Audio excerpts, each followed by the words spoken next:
25ª prova, 50 metros, borboleta, classe B, 99, feminino. Na raia 2, Ludmila Oliveira. Na raia 3, Letícia Neto. Ludmila e Letícia compareçam ao pódio. Opa, pódio não. Ao bloco de partida. É com as duas mãos em fogo. Vamos lá, galera. Prova quase sendo liberada. Cadê a menina? Agora. Prova vai ser liberada. Prova liberada.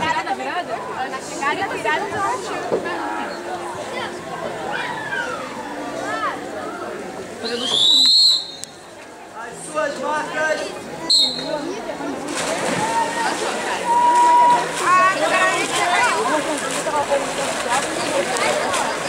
Chamada para a 26ª prova, 50 borboleta, classe B, 99, masculino. Na raia 3, a touca da menina, seu óculos.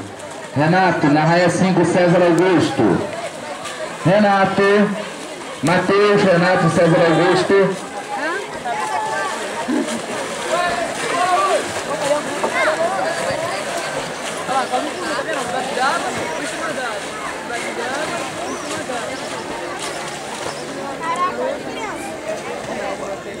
Raia 3, Matheus. Aí não marca o tempo. E raia 5, César Augusto Oliveira. Não sei não olhar pra cara daquele cara. César Augusto Oliveira. Vamos lá, pessoal. Vamos incentivar aí, pessoal. Vamos lá.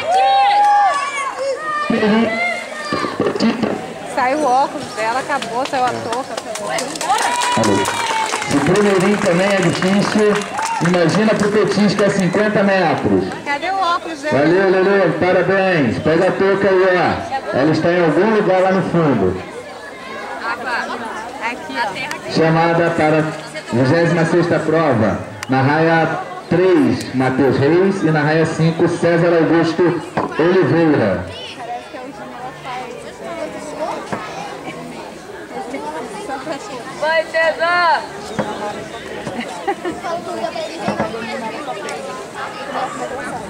Ainda sai ainda comigo. Prova liberada. Aquele garoto, Ele já tá vendo. Chamada para a 27ª prova. 50 metros, borboleta, classe E, 98, feminino. Agora alguma coisa aqui. Na raia 2, Daphne Cardoso. Na raia 3, Beatriz Dantas. Daphne e Beatriz compareçam à partida.